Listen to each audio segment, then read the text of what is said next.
YouTube! Long time no see. We'll get into why in a later video. But right now, we're going to do Geek Volume 1, Building a Hackintosh. Let's get to it.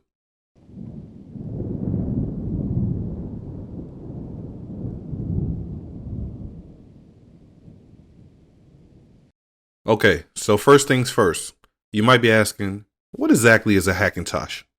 A Hackintosh is a computer that has the Macintosh operating system installed on it. It could be built from scratch or even pre-built. But no matter the situation, one thing we know for sure, it damn sure wasn't made by Apple.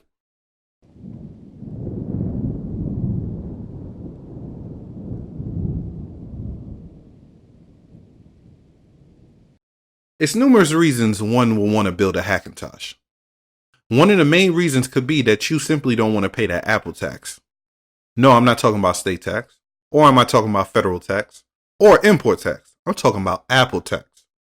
Apple tax is when they take something that should be inexpensive and charge you a fortune for it. They do it all day when they're trying to upgrade one of those already expensive computers on their website. If you want to buy a new laptop from Apple, it's going to cost you over $2,000, which is not really crazy when you think about it, because a new cell phone will cost you about $1,000. Shouldn't your laptop cost more than your cell phone? But it goes back to being crazy when you really think about it, because it's the same company that's making you pay that $1,000 for that cell phone. Another reason for building a Hackintosh is you could simply want to control the specifications of your build. See, with a Hackintosh, you can make it as expensive as you want, or you can make it as inexpensive as you want. You even could go so far as to put an AMD processor in the build. Try buy one of those from Apple. As for my reasons for building it, I was kind of forced into this lifestyle by Apple. Let me explain.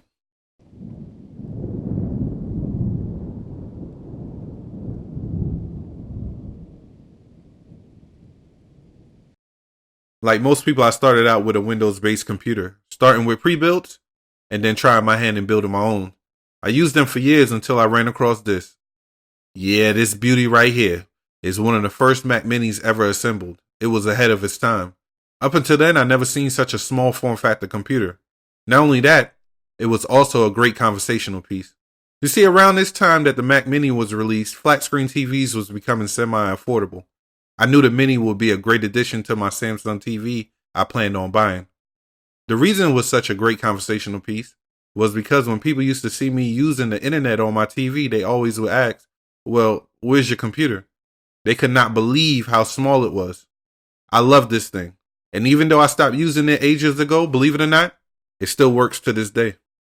So I used my Mac Mini and a Windows laptop for the rest of that decade. You see, back then, the Apple ecosystem did not exist yet. In 2012, I bought my first MacBook Pro, and that was the last time I voluntarily used any Windows-based computer. I was done with the malware, the viruses, and all that crap that come with using that damn system. I closed that chapter of my life. A few months later, I purchased a new Mac Mini, mainly because of Plex, but still, it became a workstation. I used it when I needed to do a project that required a little more power than my MacBook Pro can provide. Now, since 2012, technology did about 1 million laps around me. They came out with SSDs, which I was able to utilize in my MacBook Pro and my Mac Mini. Good looking out on that. But they also came out with USB Gen 2, USB Type-C, not only Thunderbolt 2, but Thunderbolt 3, NVMe drives, DDR4 memory, and a shit ton of multi-core processors. As a Mac Mini user, I was left in the technological dust and abandoned by Apple. They ditched the Mac Mini releases in 2014 and replaced it with a ton of iMacs. iMacs are the worst computers in the world, by the way. A computer company should never have control over what screen you use their hardware with. Makes zero sense to me. I don't understand why y'all buy them. But hey, what you eat don't make shit. So it was 2016 and I decided to start this channel. As a photographer, I was already accustomed to using an Adobe Suite, so naturally I chose Premiere to edit videos with. But here was my dilemma. When I opened Adobe Premiere on my MacBook Pro, the onboard GPU proceeded to curse me out while the processor just sat there and laughed. It was very disrespectful. So I decided to take my talents across the room to my Mac Mini. Now, my Mac Mini hardware was more courteous, but I quickly realized that this wasn't what it was made for either. You see, the rendering times was atrocious due to the lack of power in the hardware and the constant thermal throttling. What was I to do? What was I to do? I hate Windows. I'm not smart enough to use Linux. I couldn't afford the trash can Mac Pro, and you already know how I feel about them damn iMacs. I was forced to wallow away in my sorrows and put my YouTube aspirations on hold. 2 years later, I received a glimmer of hope. The technological sun finally shined on my ass. Apple decided to finally take care of their unwanted stepchildren and release an updated Mac Mini. So naturally, I knew I had to have one.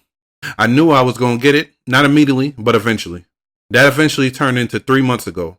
Early October 2019 is when I decided to finally pull that trigger. So I headed over to Apple.com. Now the goal here is to get the most powerful Mac Mini I could possibly buy. Now with that being said, instead of the quad core, I gotta go with the 6 core.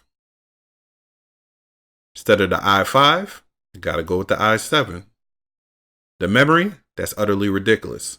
Instead of paying that Apple tax, you could always get it from a third party and install it yourself. So no need to deal with that. Storage is a different situation. The storage is soldered on to the motherboard. So instead of going with the minimum, you got to do a little better than that. I'm going to go with the 512 gigabytes. Instead of gigabit Ethernet, I got to go with 10 GBE because I plan on editing off a NAS later on, which is a network attached storage. Grand total, $1,599. But before I could pick add to the bag, I quickly remembered about the Hackintosh. It was time to look into it and see if that's a viable option.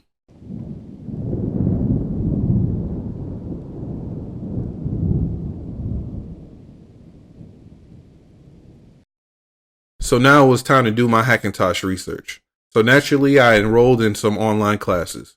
The college I chose has free enrollment, free tuition, worldwide, and the only requirement is an internet connection. And guess what? You're on it right now. A quick search of the word Hackintosh and 2 people you might find is Ibrahim and Morgonaut. Now, a lot of YouTubers dip their toes into the pool of Hackintoshin, but these are the 2 that jumped in head first. Ibrahim is who I watched after I set my Hackintosh up. He gave me details into SM BIOS, boot arguments, and things of that nature. Now, if you don't know what I mean when I say SM BIOS or boot arguments, don't worry about it, don't trip. At the end of this video, I'm going to have a glossary that explains everything in layman terms. Now, Morgonaut is who I watched before I set my Hackintosh up. So let's get into the things that I learned from watching her. I took away a few key points by watching Morgonaut. The first being that there was actually a new way of building a Hackintosh, and that way is called vanilla. Now, before the vanilla method was invented, people were using unibeast or multi-beast methods. These methods are what you find on TonyMacX86.com, or what vanilla users refer to as Tony Crap. Now, if you're watching any video on YouTube and they advise you to use those methods, exit and unsubscribe from the video channel immediately because they obviously don't care about you. Now, what separates the vanilla method from the other methods is that it uses native files from Apple. The only difference is a small partition, which is called the EFI partition. This partition is where all the Hackintosh magic is held. Being that vanilla uses native Apple files, you can actually remove a hard drive from a vanilla Hackintosh and use it in a genuine Apple computer. Now, I'm going to keep it a buck with you. If it wasn't for the vanilla method, there's no way in hell I would have wasted my time building no damn Hackintosh. And that's on period. Period. Jaw. Period. Another key point that I took away was to use verified hardware only, which made a lot of sense because who has time buying things that won't work? Now, even though I liked Morgonaut videos, I didn't get the feeling that it was either beginner or budget friendly while watching them. I understood her videos more so after I built my Hackintosh.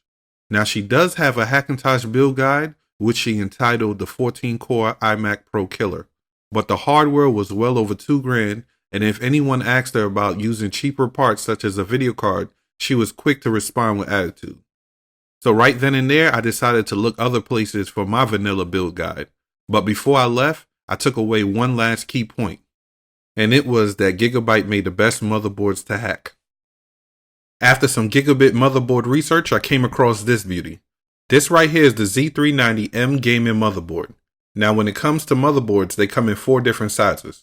The Mini ITX, which is the smallest, the Micro ATX, then the ATX, and finally the EATX.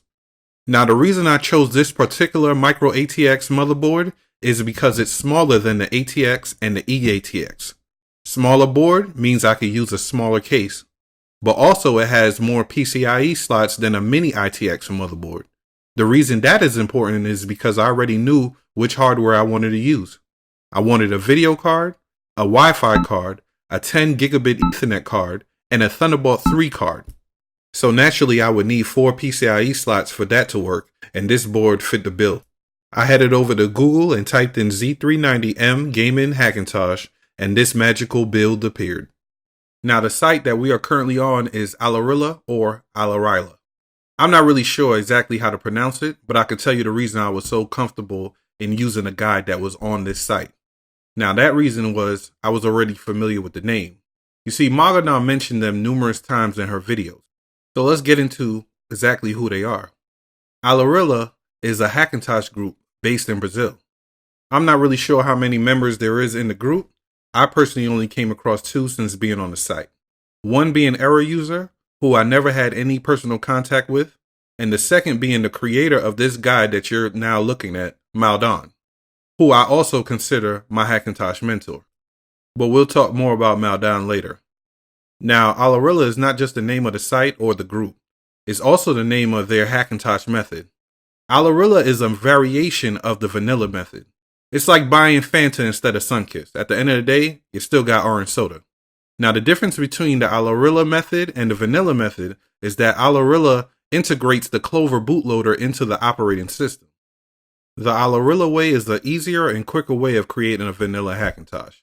I had my Hackintosh up and running with minimal issues within 45 minutes after building my PC. Now, if I was to do the vanilla method, it would have taken me hours because it takes more steps. Now, the reason I chose this guide over Morgonaut's is not just because of the price, believe it or not. It was because I had more wiggle room in terms of the parts I chose to use. One of the first questions I asked Maldon was, do I have to use the 9900K? I was told no, I can use any Intel processor. I just can't use any with the letter F in the name. For example, the 9900KF. Now the reason for that was because the F means it doesn't have integrated graphics. And when you use these lower end video cards such as the RX 580 or the 590, you need to have internal graphics working with the video card so you can activate hardware acceleration. So let's get into the parts I chose and the reasons I chose them. Now, when it comes to Maldon's build guide and the parts on my list, we only have 2 or 3 parts that actually match. So let's get into the first one. And that will be the BTA-403. It's a USB Bluetooth adapter from Orico. This was actually the very first thing that I purchased. You can find it for about $3 to $6 on eBay. It's an amazing dongle that will assist you in achieving continuity, handoff, and airdrop, which are the main attributes of a Hackintosh that will actually make it feel like a real Mac. Now, if it's paired with the right Wi-Fi card, you'll be able to achieve that.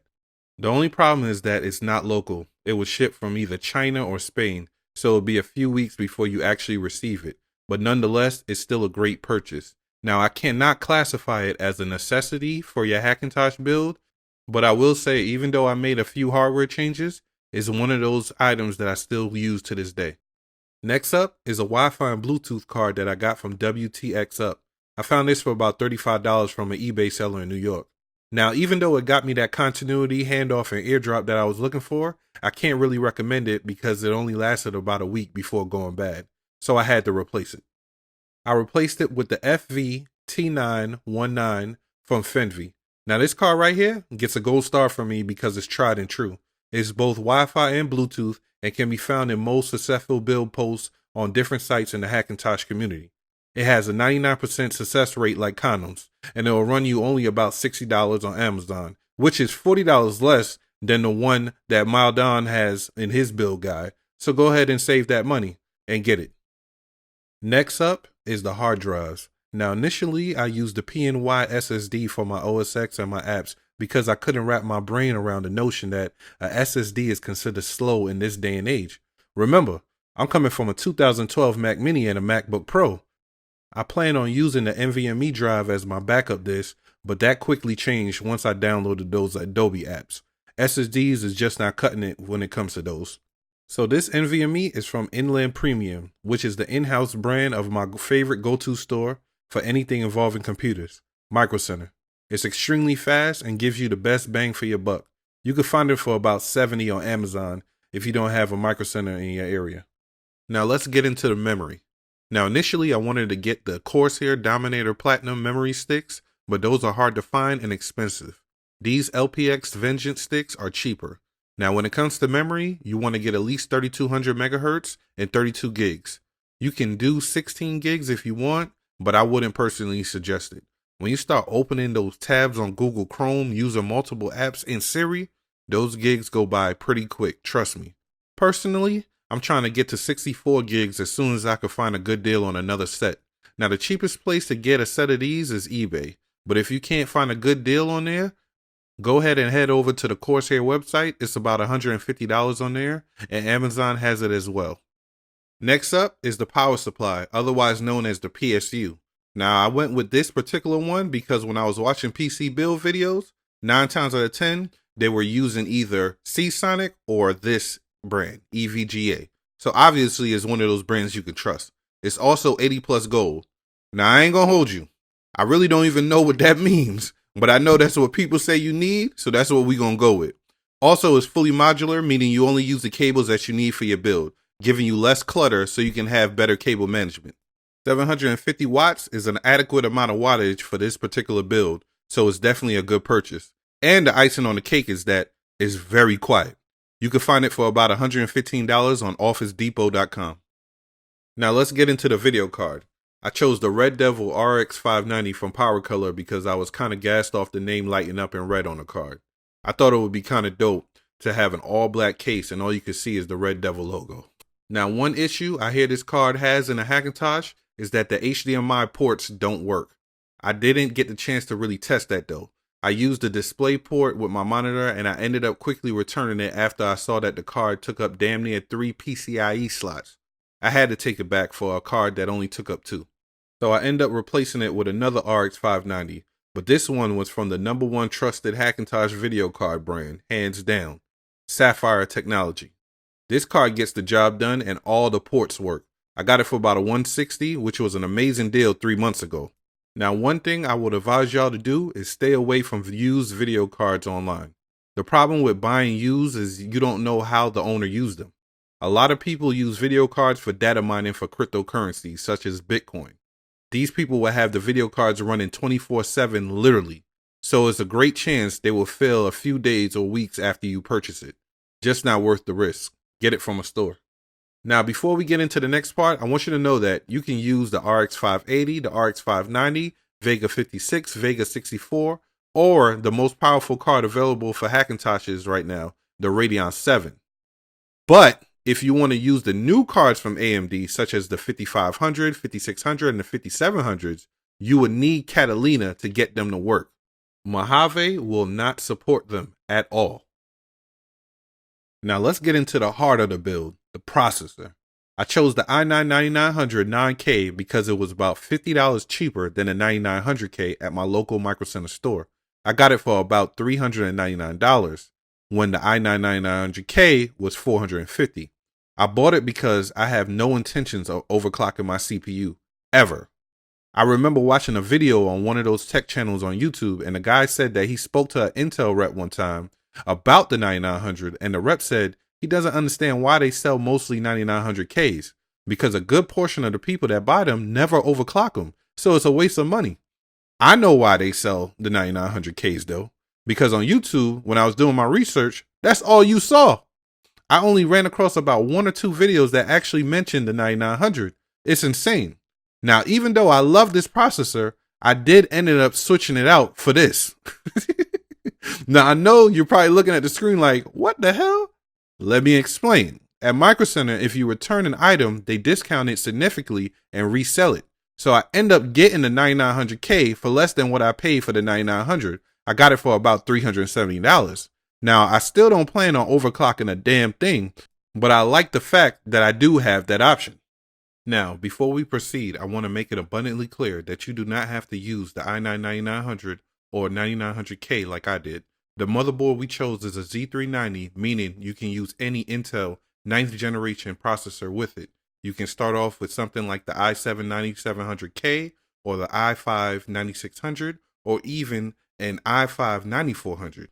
You just want to stay away from the processors with the letter F in the name. The advantage of using one of these lower end processors is that you'll save money. You can upgrade all the way up to the 9900K or the 9900KS later on when you have the budget. And that right there is the beauty of this build guide. So you have the 9900 or the 9900K, and now you have to cool it. For me, I'm not a fan of water cooling, so I look for an air cooler. The most notable air cooler that you can find is the NH-D15 from Noctua, which I was going to buy until a guy that I will introduce you later in the video to help you actually build your computer mentioned this one from Scythe. It's the Ninja 5, and believe you me, it gets the job done, and it's 40% cheaper than the Noctua. I watched a video where they compared the two, and it was only off by a degree or two. It keeps my temperatures on my 9900K anywhere between 29 to 31 degrees Celsius at idle, and kept my temperatures under 79 degrees when I stress test my CPU using Cinebench. It comes with detailed instructions, thermal paste, and a magnetic screwdriver that I've used ever since buying it. The fans are also extremely quiet. The best part about it is only $60 on Amazon. This part gets a gold star for me personally. Now let's get into the case I chose. I did a lot of research on cases and ended up choosing this one. And not only because of the way it looks. Let me get y'all a better picture. Alright, there we go. This is the Meshify C Mini from Fractal Design. This case gives you a mesh front so you can increase the airflow, which is important for cooling your parts.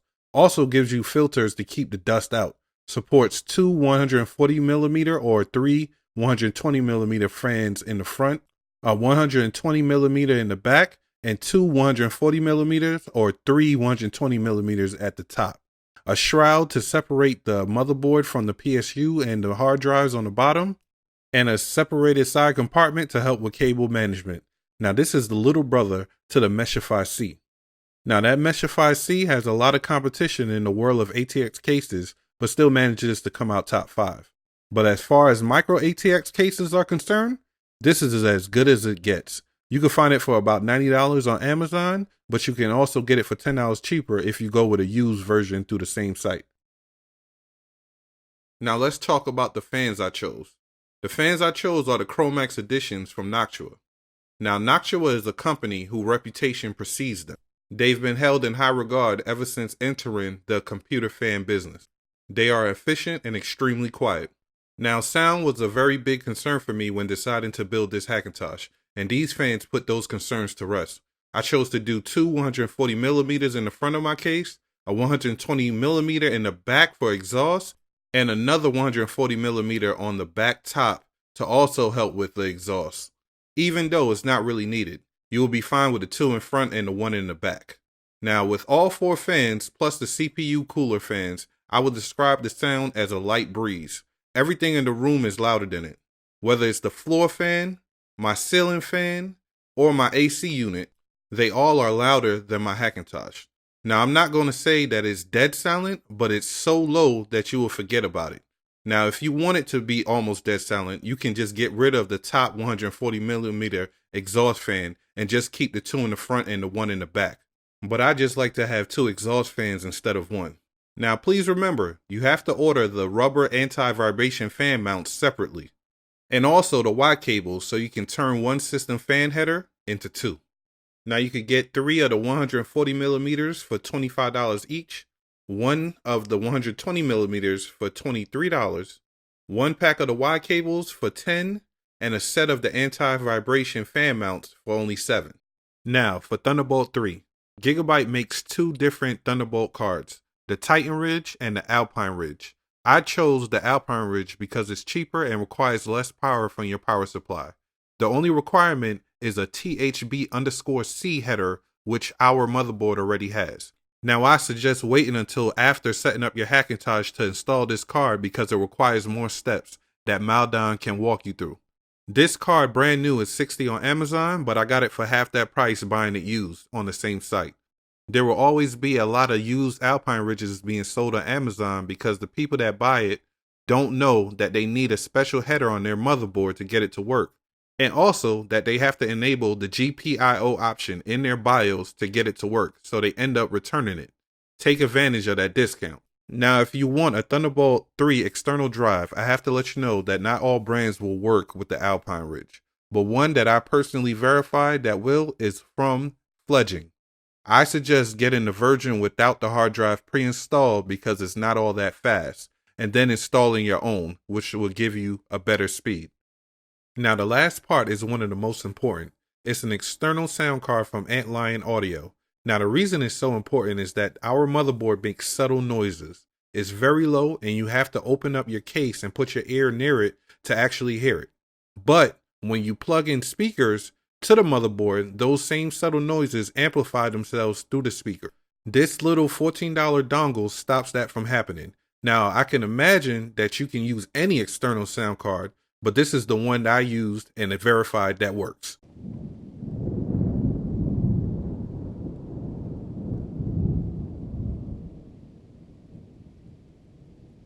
All right, so you have your parts and now it's time to build. If you are kind of skeptical like I was, don't worry about it because I have the perfect person to teach you.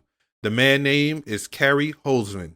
He's an older gentleman with a YouTube channel that runs a PC building business and he loves to talk, which is what you want because not only will he tell you what he's doing, he will also explain why he's doing it while giving you the right camera angles so you can see clearly what he's doing. He also will give you tons of tips during the process. Now, the video I will link you to is one that uses a motherboard similar to ours. It's the Gigabyte Z390 Aorus, I believe. After watching one or two of his videos, you should be comfortable with building your own, just like I was. You guys, a few quick tips. First and foremost, if you're going to be overclocking your CPU, you're going to use both of these. But if you're not overclocking your CPU, you're just going to use this one right here. This motherboard has a pre-installed IO shield. I didn't know that at first. I had a dumb moment when I thought they forgot to give me my own shield. So that was crazy. Right over here is the black cover for the CPU socket. What you want to do after you install your CPU is keep this. You want to keep this somewhere just in case you ever have to warranty out the motherboard. If you ever have to warranty out the motherboard, you have to put this back on there or they won't even accept it. When you're using your memory, you want to put it in slot 2 and slot 4. You want to put it in both of these first instead of slot 1 and slot 3. Here go your NVMEs. Now, right here is a slot that, a lot of people use to put a M.2 Wi-Fi adapter in. But that would not work because that, even though it looks like an M.2 slot, it's not. It's CNVI. I had to learn the hard way that that's some type of new technology from Intel that looks similar to the M.2, but it will not. It's different. It's completely different. So any M.2 adapter for the Hackintosh won't work there. So you just need to go ahead and get you a FenVT919. Now you put the FenVT919 in this slot, and it has a cable that you plug into a USB 2.0 header so you could get that Bluetooth to work if you choose not to use the Orico.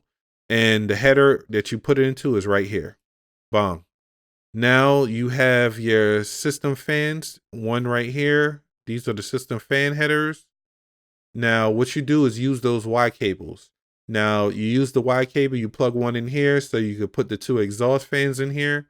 You plug one right here so you can do the 2 CPU cooler fans. And then one right here so you could do the 2 front fans. Right here is for the front IO. Each case come with cables that you have to plug into here. But they did a really good job with labeling this so it's easy to understand where every cable goes to. So you're not going to have a problem right there. And they also cover it in the manual as well. Right here is the CMOS battery. Now I suggest that you go ahead and change this out. Before you even power on the computer, change this out. I end up having a bad CMOS battery and I didn't even know that till later on and it caused a little issues. So go ahead and change that out. It takes a CR2280 battery that you could get from Walmart or order it on Amazon pretty quick. Let me see what else you have. Right here you have the THB_C. That's for the Thunderbolt 3 card, which is the Alpine Ridge or the Titan Ridge. You got to plug that in to get those ports to work. Here go your RGB header. If you're into putting lights in your case, if that's your thing, go ahead and do your thing. One thing I recently noticed when I was looking at this is this right here. It says supports 8th generation Intel Core processors. I didn't even know it did that. I thought it only supported 9th generation. So I guess you could go ahead and use 8th generation as well. You learn something new every day. Yeah, that's about it.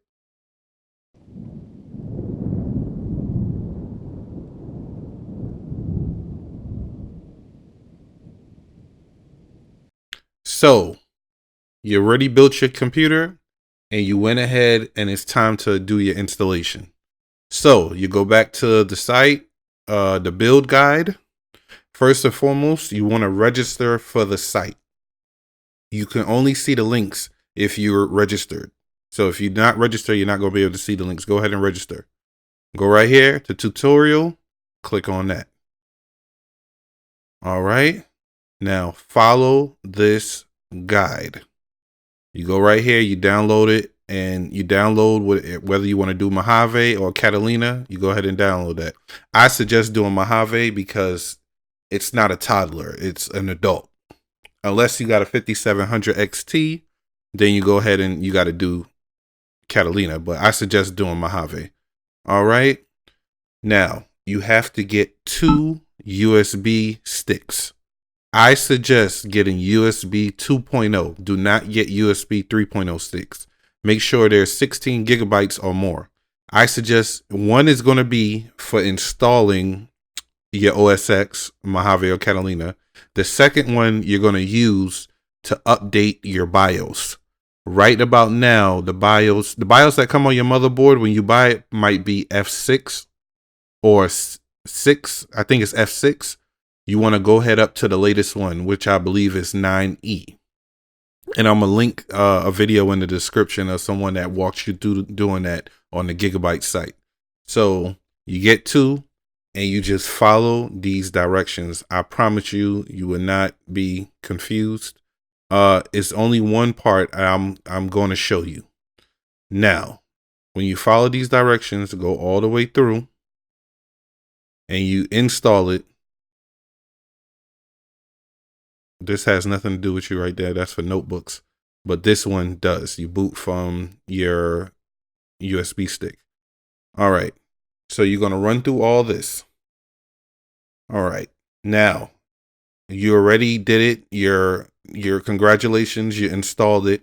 One thing I suggest to do when you get to the point where you have to type in your information, your login name and password, do that. But when it asks you to type in your iCloud account, don't do that because you might have to change your SM BIOS to a different one. I'll cover that later on. I'll tell you what SM BIOS is later on. So now you're on your desktop. Congratulations, you're on Mojave or Catalina. Now you continue to follow the instructions. You run this, you click on that, you click on that, you continue. This is where I want to come in and show you how to do this because the one on the site is an older version. It's a 2.4. They now have 2.5 of Clover bootloader that you have to install onto your hard disk that you installed Mojave or Catalina on. All right, so this is what we're going to do with this here. You're going to come down to your disk, into the files. This has all the files you're going to need. Right here is the Clover bootloader. You double click that. Continue, continue, continue. Make sure that it's being installed on the hard drive that you have connected to your computer that have the OS X that you installed, whether it's Mojave or Catalina. Mine is on on my hard drive that I called Mac. It's in the right place. Then you click on Customize. When you go here, automatically uncheck that. All you want checked is right here. You're going to skip this, skip this, skip this. Go here. Recommended drives. You're going to click that, click that, click that. You could click this one too if you want. All it does is play a sound when you boot up. You don't really need it. Skip over that. Right here, you want that. You want to keep that. Right here, uncheck that. Uncheck that. All right, uncheck that, uncheck that, uncheck that. So all you got to do is click on this, make sure this one is unchecked, skip over these, come down here. Not that one. Come down here. Check all these. And then right here, check this one. And then you go ahead and click install. All right. So you went ahead and installed it.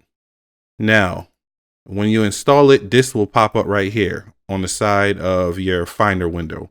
It's called the EFI. This is your EFI partition. Like we said before, like I said earlier in the video, this is where all the magic is held. All right. So you have your EFI here. Now you're going to go create a new Finder window. Go to the file that you downloaded. On here, they said you need to download the file for your chipset, which is right here. Your chipset should be this right here, Coffee Lake.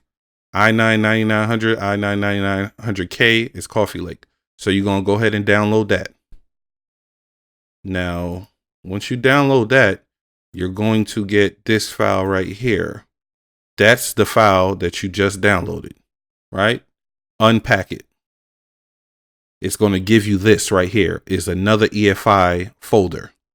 So what you're going to do is you're going to, right here where it says Clover, you come over to your EFI partition, click on that, take the Clover from the new download thing that you downloaded, bring it over here and replace this one with, what you just had. Replace that folder.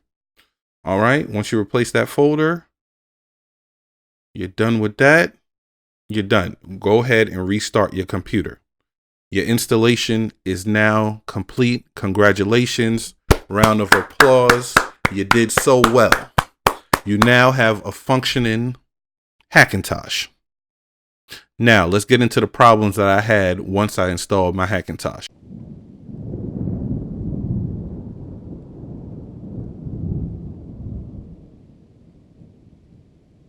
So now you have your Hackintosh built, everything good. Now you might gonna run into these issues that I ran into. And the issues I'm talking about is minimal. They're minor compared to these videos where you see people made these Hackintoshes. Oh, my USB ports don't work. This don't work. That don't work. Nah, you're not gonna have those type of issues. Let's get into the first issue I had, where every time my computer went to sleep, the computer restarted. The Hackintosh restarted every time it went to sleep. Now, what you're going to do after you build your computer, you're going to go back into the guide, leave a comment. Hey, Maldan, I finished my computer. I just need a DSDT file for it. He's going to show you, he's going to send you a DSDT file. He might have you send him some stuff first. I don't know how you're going to do it, but he just might send you a DSDT file that you could download. Now, what you do is come back to your disk. The disk with your Catalina or Mojave right here should be on your left, should be still plugged in. Click on Files. When he send you the files, you download them. You open this Clover Configurator. Now you're going to go back to your EFI partition. So you click on this, Mount EFI. Go down to the disk that your Catalina or your Mojave is installed on. Remember, I said mine is installed on Mac, so it's this one. Mount partition. Type in your password. All right, so your thing mounted. Now you click Open Partition. Bang! Now you back at your EFI partition where all the magic is. Now you click on that. When he give you the two files that he's going to give you, click on that. Go to ACPI. Click on Patched. Bang! You paste them right here. Restart your computer, and that's going to take care of all those issues you might be having with restart or whatever the case might be. So that's how you take care of that problem that you might have. All right. So the other problem I had, I could not open JPEG pictures. I could open BMP pictures, PNG pictures, but I couldn't open JPEGs. I had to go into my BIOS and enable internal graphics. So you have to go ahead and do that. Also, you want to go ahead and enable your XMP profile. Now, when you enable your XMP profile, you're finally going to get the speed of your memory sticks, 3200 or whatever megahertz you chose. So you have to enable that as well. My third issue, it's not really a problem for me, but it might be a problem for you. My computer does not auto sleep. Now, let me make this clear. My computer goes to sleep, but I have to do it manually by clicking on the Apple menu at the top and then clicking on the sleep option. I could put my computer to sleep, but my computer does not auto sleep. So, when your computer is idle after about 10 minutes, 15 minutes, the screensaver comes on and then the display goes off and then your computer goes to sleep. Mine does not do that. And it's a common problem with people with Hackintoshes. That's what I learned. Now, I think it's a way you could fix that. I personally I'm not going to do it because my computer is made to stay on 24/7 because my computer is a Plex server. If you don't know what Plex is, you need to learn. It's like your own personal Netflix. So I need it running 24/7. So my computer never sleeps. So it's not an issue for me. It's probably a way you could fix it. I just never got into it because it's not really an issue. So yeah, those are the only 3 problems I had.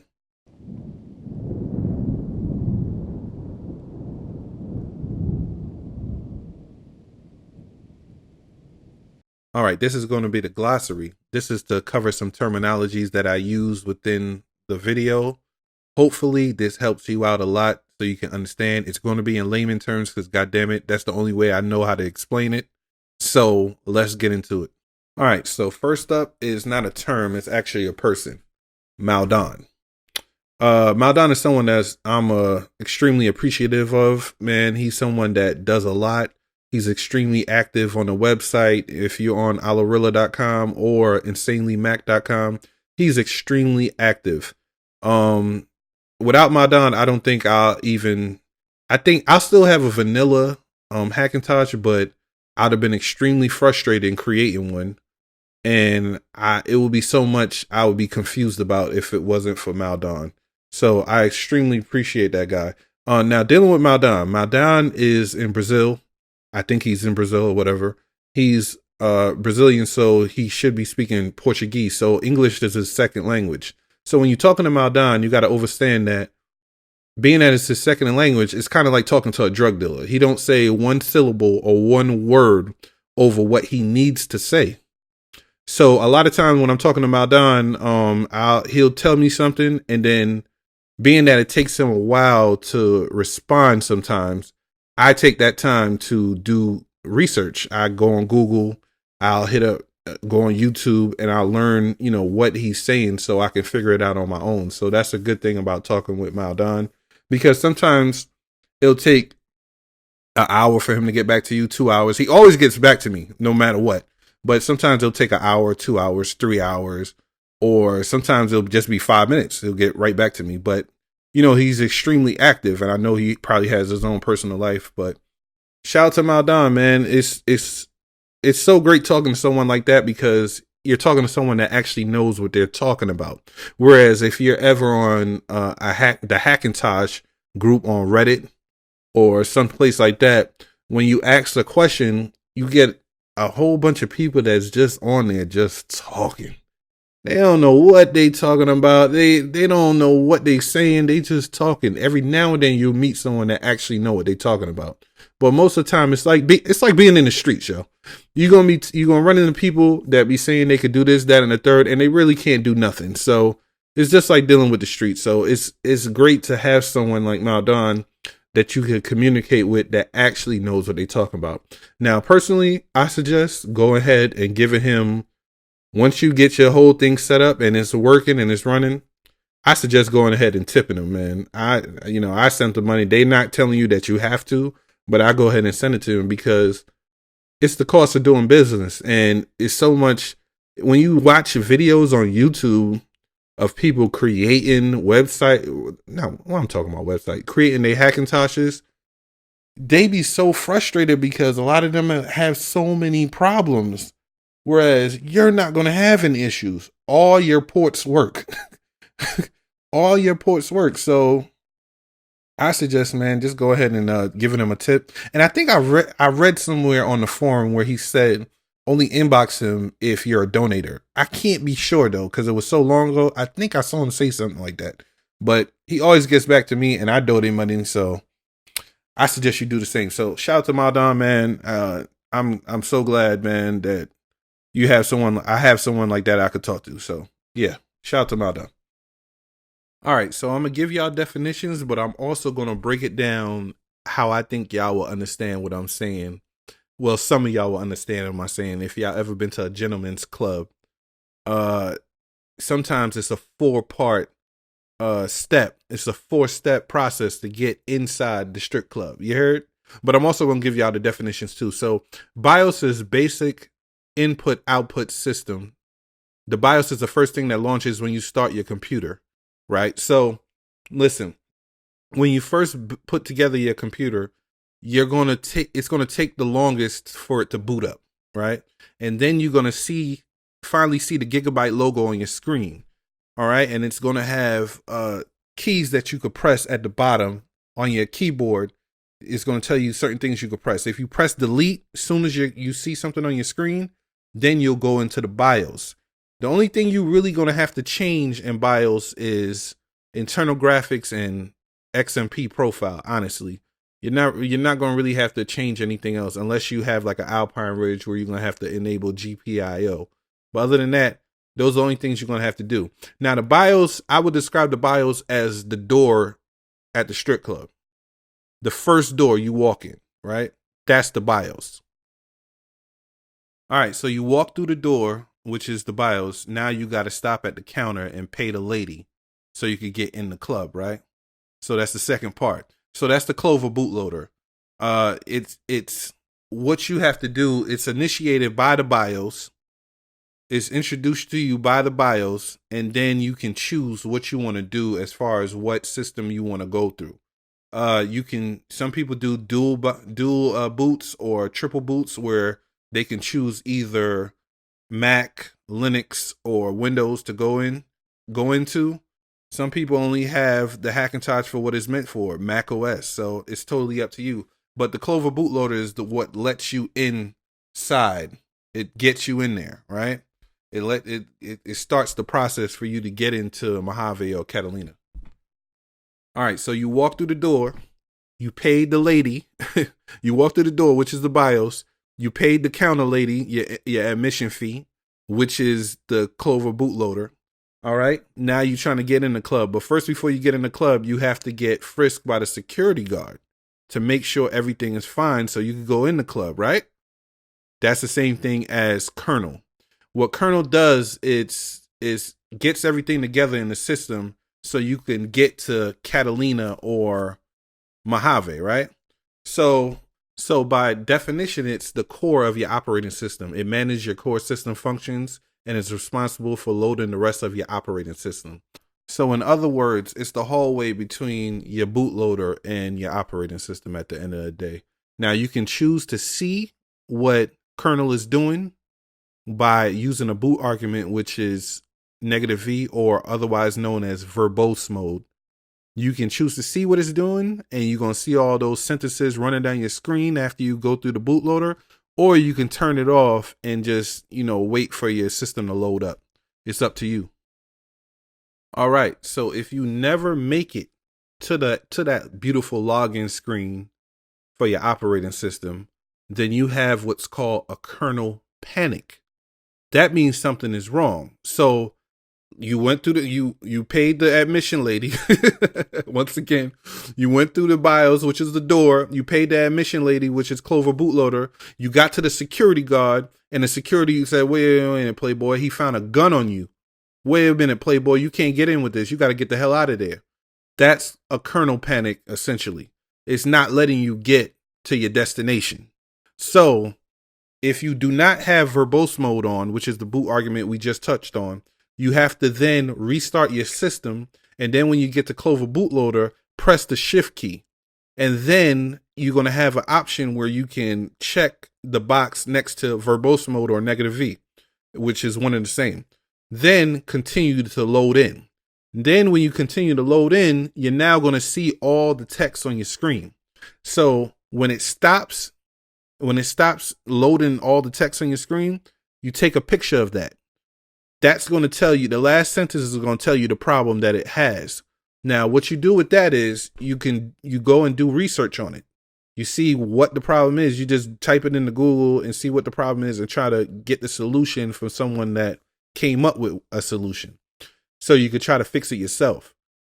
Then if you can't figure it out, then you go to contact Maldon and send him a picture of it and see if he can help you with getting through that. Now, honestly, I want to make sure you understand that Maldon is not a customer service rep. He's not customer service for Hackintoshes. You know what I'm saying? So you always want to try, having a Hackintosh is a responsibility. You want to try to learn as much as you can about that Hackintosh. But it's good to have someone like that where you could contact if you can't figure it out at the end of the day. So at the end of the day, you're not going to really run into too many kernel panics. I ran into about 1 or 2 since having a Hackintosh. And it was really, the kernel panics I had was in relation to my Alpine Ridge Thunderbolt 3 card and NVRAM that we were going to talk about. Other than that, if you don't have an Alpine Ridge or a 10 gigabit Ethernet card, I seriously doubt you ever run into a kernel panic. And the way I fixed those kernel panics was I just had to disable internal graphics, and then I was able to go straight through, and then try to fix the whole issue later on. All right, boot arguments, also known as boot flags. I would describe boot arguments as things that change the parameters of your experience in your operating system. So keeping with the analogy that we're going with, a boot argument will be things like cash, weed, pills, drugs, basically, a condom, you know what I'm saying? A gun. Because you saw what happened when you was trying to sneak that pistol in Club Catalina last night. That security guard Colonel panics you the fuck up out of there. You see what I'm saying? So it's things that change the experience that you're going to have when you reach your destination, which is your operating system. So to get to the boot arguments, first you want to do is open up Clover Configurator. You want to mount your EFI, and then you want to open the partition. Then you want to go to config.plist. And then Clover Configurator going to open up again. And now on the left-hand side, you click on boot. And then under boot arguments, you right click, and then you're going to see a ton of them. Now, there's more. You're really not going to use too many boot arguments, tell you the honest truth. The most common is, like I said, is the verbose mode. You probably use 1 or 2, if that. So yeah, that's boot arguments in a nutshell. All right, so SM BIOS, which is extremely important. All Apple computers have a SM BIOS. That's how it's identified by Apple. So you can see every SM BIOS on a website like everymac.com. Now, every SM BIOS has special numbers. So 1,1, 19,1. So they all go like that. So SM BIOS is how the computer is identified. We use the SM BIOS to our advantage so we can turn our computer into an Apple computer, a Hackintosh. Clover bootloader, Clover does that for us. So you have to use a SM BIOS that's similar to the specs in your Hackintosh. So when you first go through this guide, you're going to, and you start up your computer, you're going to be at the 1,1 SM BIOS. Now, if you have something like me, like a 9900 or a 9900K, that's 8 cores, 16 threads, you need the SM BIOS of 19,1 because 19,1 is the iMac from 2019, the 5K iMac from 2019. It had an i9-9900K processor in it. It had 8 cores, 16 threads. So that's the one I would use because that's the one that matches my specs. So depending on what processor you have, that's the SM BIOS you're going to use. Now, you don't have to use the exact one that has the exact processor as you, but you want to get as close as possible. I hope this makes sense. Now, to change your SM BIOS, you have to once again go to your config.p list, then go down to SM BIOS in the Clover configurator, and then you can, it's a little up and down arrow on the right hand side that gives you a list of all the SM BIOSes, and then you choose the one that you want to use. Now, I want you to know the reason I told you not to type in your iCloud information is because you might have to change your SM BIOS. If you change your SM BIOS, it's going to give you, it's going to be like you have a new computer in the eyes of your iCloud. It's going to be a new computer. So if you did your installation and you typed in your iCloud on, if you typed in your information on your iCloud, if you go on iCloud, you have a Mac Pro registered to you, right? Then if you change your SM BIOS, now you got a whole new Mac Pro in your iCloud. No bueno. You see what I'm saying? And before you change your SM BIOS, you definitely want to sign out of the old one and remove it from your iCloud. So yeah, I hope that makes sense to you. I hope it makes sense to you. All right, so KEX. KEX are otherwise known as kernel extensions. You know what I mean? KEX are the drivers for anything. When you plug anything in, you got to download the drivers to get it to work. It's the same thing as KEX. It just gets your Hackintosh working like a real Mac at the end of the day. You know what I mean? And they update those KEX a lot. So it's something you definitely want to stay up with. And when we was installing the Clover earlier, when we was choosing those files to pick which files we were going to actually use, those are KEX at the end of the day. So you definitely want to update them. They come out, they update them. The people who created it update it, periodically. So you want to stay on top of that as well. All right. NVRAM. Now, this is something that I've learned about literally recently, probably about last week. Now, NVRAM stands for non-volatile random access memory. Now, NVRAM is not used by something like Windows or I think Linux. I don't know about Linux, but Windows, they don't use NVRAM, but Macs do. Now, NVRAM stores a lot of information when you shut it down. It stores a lot of information. Now, from what I understand, from how I learned about NVRAM, is Z370 motherboards, which was the previous motherboards prior to Z390s, like the one we were using, had native NVRAM attached to it. Now, Intel supposedly quote unquote, forgot to add NVRAM to Z390 motherboards. So, therefore, it's not really a problem for people that's using Windows computers, but for us Hackintoshers, that turned into an issue. So you have to emulate NVRAM. You had to fake NVRAM for our systems. Now, what I understand is NVRAM became a problem for me personally, dealing with the Alpine Ridge, the Thunderbolt 3 card. Now, what happened with me was, how I installed my system before, I didn't do it how I told y'all to do it. I actually installed RC scripts, and that ended up biting me on the ass. See what I'm saying? What happened was, if you someone that have a Thunderbolt 3 card, or you're someone that have 10 gigabit Ethernet, it conflicts with NVRAM depending on how you set up NVRAM. That's why I went through what you should do when you're installing your Clover, so you don't have these issues later on. I installed RC scripts, and I had to use certain KEX that kind of messed up my situation. Now, if you install 10 gigabit Ethernet cards or those Thunderbolt 3 cards on Gigabyte motherboards, you might get to a situation where they're beefing so much that next thing you know, you have to disable internal graphics to free up that NVRAM space so it works properly. You see what I'm saying? If you don't set up your Clover correctly. So that's the problem I had with NVRAM. I still don't understand NVRAM 100%, but I know after this build right here, I'm going to upgrade the Catalina after I do this video, and I'm going to set it up properly the way I showed you guys to set it up.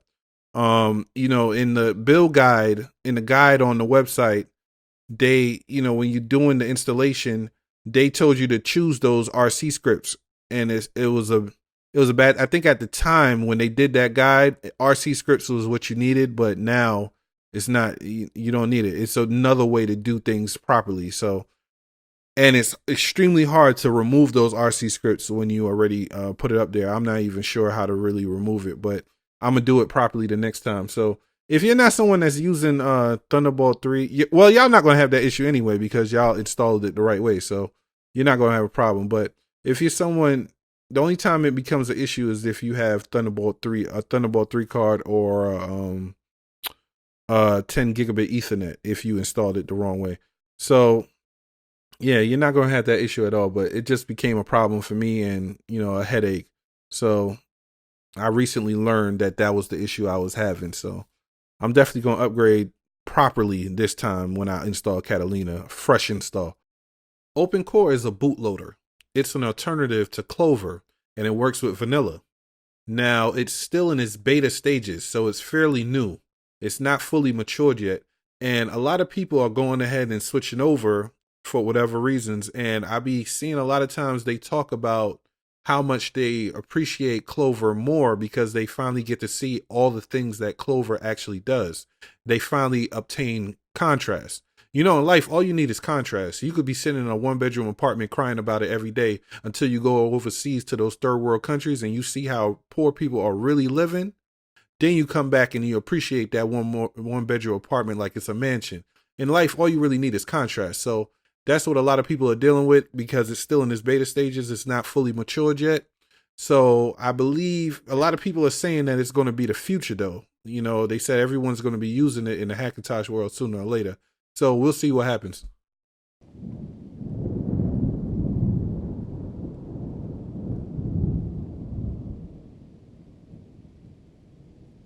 All right. So in closing, I did this video at the end of the day to speed up things for the next person that's looking into doing a Hackintosh.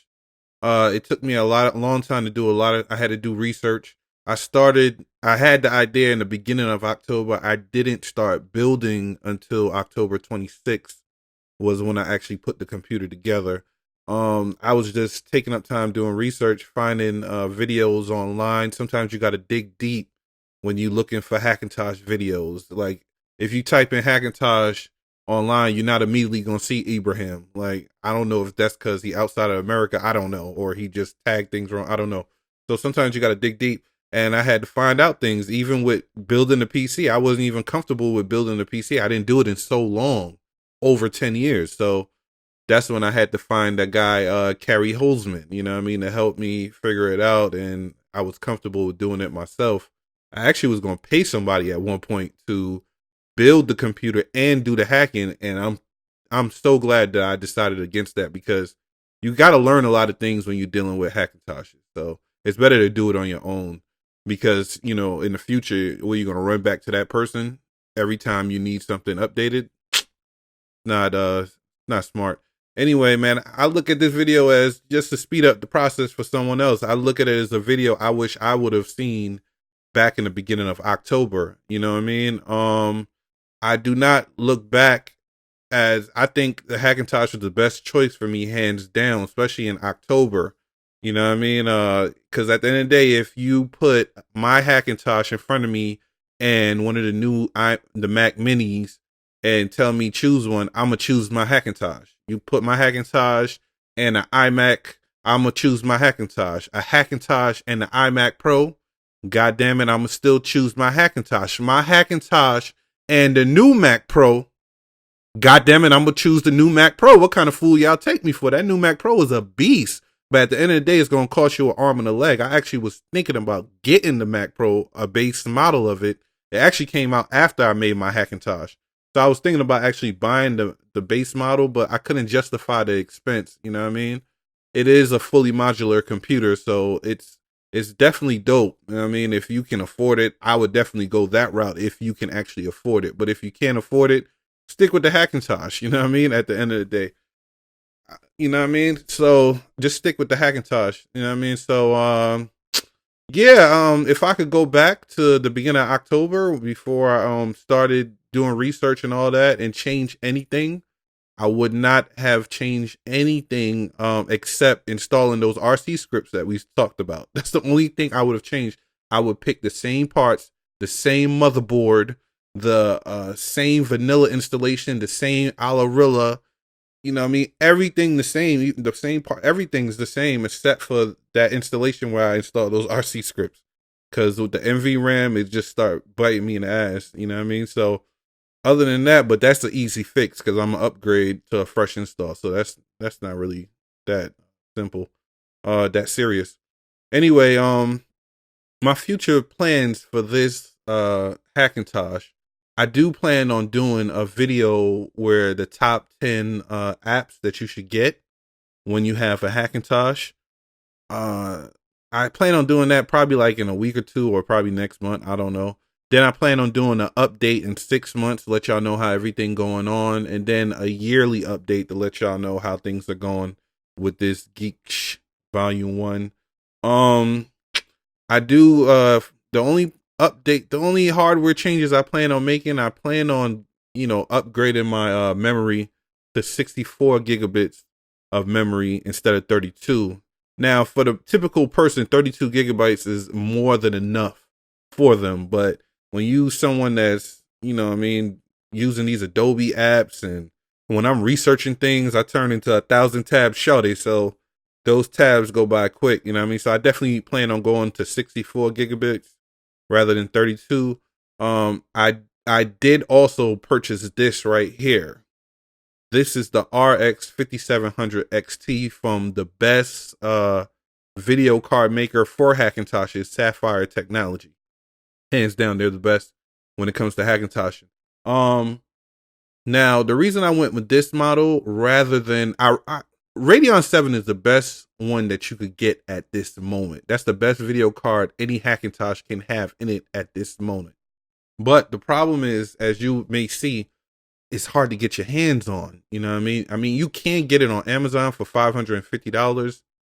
You know what I mean? I'm going to tell you why I didn't go that route in a second. You could also get Vega 64s, which is another good video card as well. Even though they say the 5700 XT is supposed to be just slightly under it as far as performance wise, you know what I mean? And better power consumption. So it's probably better just go with the 5700 XT. But the Radeon 7, you can't get your hands on it as far as video cards inside of Microcenter, which is the best store to shop at, hands down.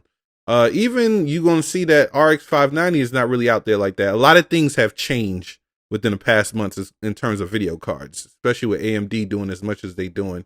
So I wasn't able to get my hands on it. I could do it, but the problem is with this. When you shop at Microcenter, I bought the RX 590 and I bought a warranty with it on purpose. You know what I mean? Just so when I decide to switch it out, I could take my card, the RX 590 back, and use that money I spent on that as a credit towards my next card. So I really want to buy something that's in there. So that's what I did. So I'm going, that's what I plan on doing. And then I plan on putting a warranty on this RX 5700 XT as well. Because if you do not know, Big Navi is coming. If you're someone that's keeping up with technology, Big Navi is supposed to be AMD's monster card that they're coming out with. And being that it's made from AMD, it should be supported in Catalina. And that's supposed to be coming anywhere in the summertime or fourth quarter of this year. You know what I mean? And it's supposed to be better than that Radeon 7. So, and it's going to be in the stores at Microcenter, of course. You know what I mean? So I definitely want to go ahead and switch my card out for that when it comes out. Take it back with the warranty and then use that money towards that Big Navi card. So that's what I plan on doing, because at the end of the day, the only reason, even the RX 590 is a good card. That's probably all you're going to need, and it does the job. But I'm the type of person, I want to be able to render out videos as quick as possible. So I need to increase my compute units as much as I can so I could get things done quickly. You know what I mean? Because this Hackintosh, even though I do a lot of things on it, is really just to edit videos. So at the end of the day, I plan on, I hope this video made a lot of sense to y'all. It might be things in there that I probably left out, but I think I gave y'all everything I remembered. You know what I mean? By no means am I a Hackintosh pro. I only been having a Hackintosh for about 3 months, so I'm not the pro. I just gave y'all all the information I know. So hopefully it's more than enough. Hopefully you're not confused with anything, and hopefully you could get through it and post. Let me know that you made it. If you have if anything that you feel I said is wrong in here, post it in the comments. I don't care. You know what I'm saying? I think that's how you learn at the end of the day, from your mistakes. If I had any in this video, I don't know. So yeah, I gave y'all my story. I gave y'all my research as far as the parts is concerned, as far as the installation is concerned, where to go to get, learn how to build the computer on your own and all that. I gave y'all all that information. Video was way longer than I thought it would ever have been. God damn, it's over an hour. But for some people out there, I know they're gonna actually watch it. But I'm gonna timestamp this joint too, so y'all don't really waste y'all time. You know what I mean? So at the end of the day, me do my work. YouTube, me do my work, Me gonna me tell your mama call me. Niggas be thinking I be talking about them in my bars. If I address you pussies, it'll be a bullet menage. Minus the Nickies, no secret of Vickies. That if there's problems, then I'm at your neck like a hickey. I'm crispy on the fits, 500 on the kicks. The pound is on the hip, we use extensions in the clip. And when I flip, I shift niggas to the graveyard. I'm tied to the block, so you better pay the guard. I seen it all, but I done more than niggas' vision. Do my dirt up by my lonely, I'm my only witness. I be praying for forgiveness when I handle business. Premeditated cause it stinks to have you been in prison. Haters made a wise decision, started keeping distance. So I bought a sculptor. Keep the vultures closer. Kaiser Sosa, I'm a usual suspect. They think Nike design is the only one